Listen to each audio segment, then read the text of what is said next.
It all starts and ends with a girl, too small and inadequate for that world of ash, tar, and coal where she was born. When her mother died suddenly, the little girl, with only the company of a stuffed friend she would soon forget, found herself all alone on an icy bench, waiting for the carriage that would take her to the austere Bunny Hall. Luckily, even if that place turned out to be very hostile for her, there she met Carol, who like her was small and inadequate, so the little girl began to feel less alone, until, on a day like many others, Carol would leave Bunny Hall for good, so the little girl fell prey to despair again. After all, in a world made of ash, tar, and coal, furiously ticking away like a crazed clock, what can a little girl do all by herself?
you speaking to me? Princess? No, I mean... I believe so.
Oh, hello, little bunny. That letter is mine. Could you...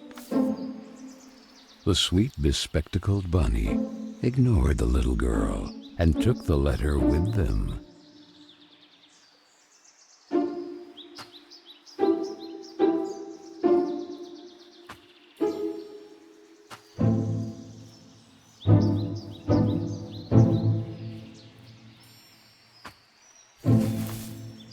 I beg you, would you be so kind as to give it back to me? The little girl began to get impatient.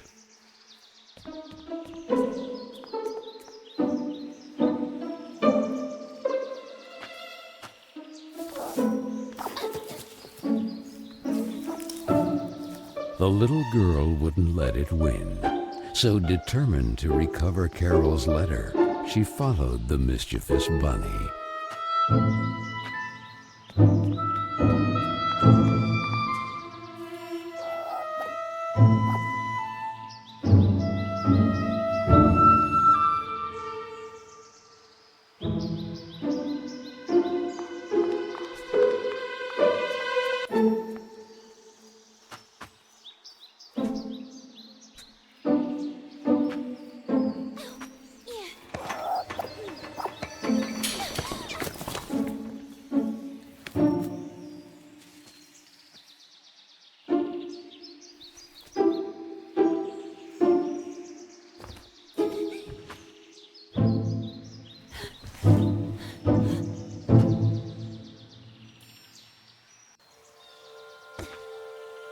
What place is this?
That kite, it reminded the little girl so much of her friend Carol. So free and graceful, yet tormented, as if by adverse currents, by the other girls at Bunny Hall. Oh, and who would you be? Have you perhaps seen a bespectacled bunny? Even the owl ignored her question and just stood there, staring at her, with those eyes, red like blood. But the little girl had no time to waste. She had to track down the bunny, and so she began to follow in its tracks.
And the girl, filled with a chilling sensation she could not explain, dove into the water.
So the little girl fell, and fell once again.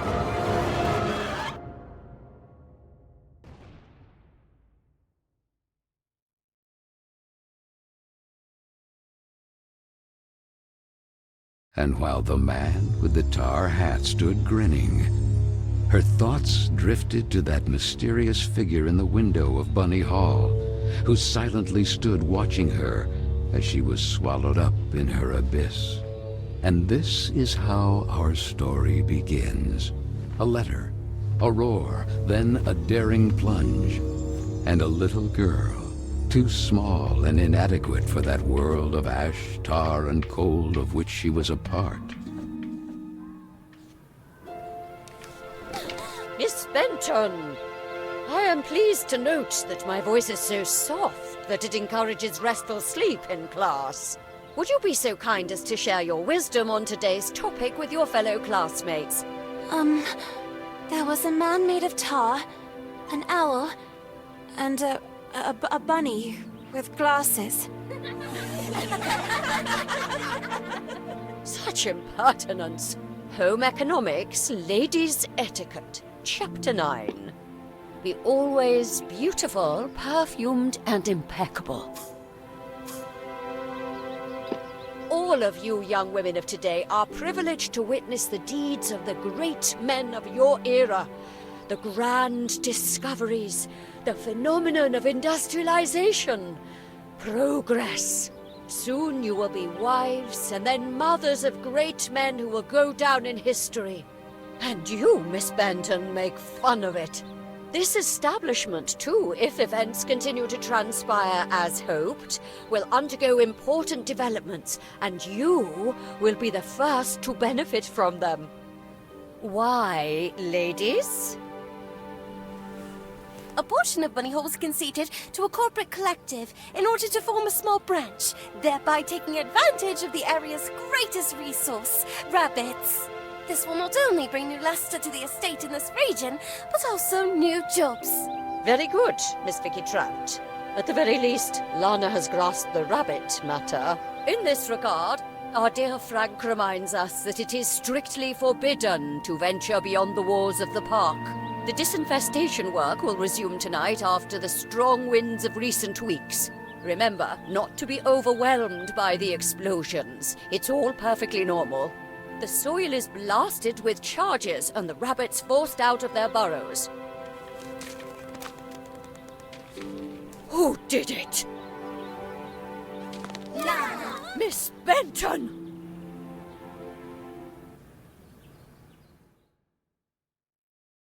I'm weary of you, miss. Ungrateful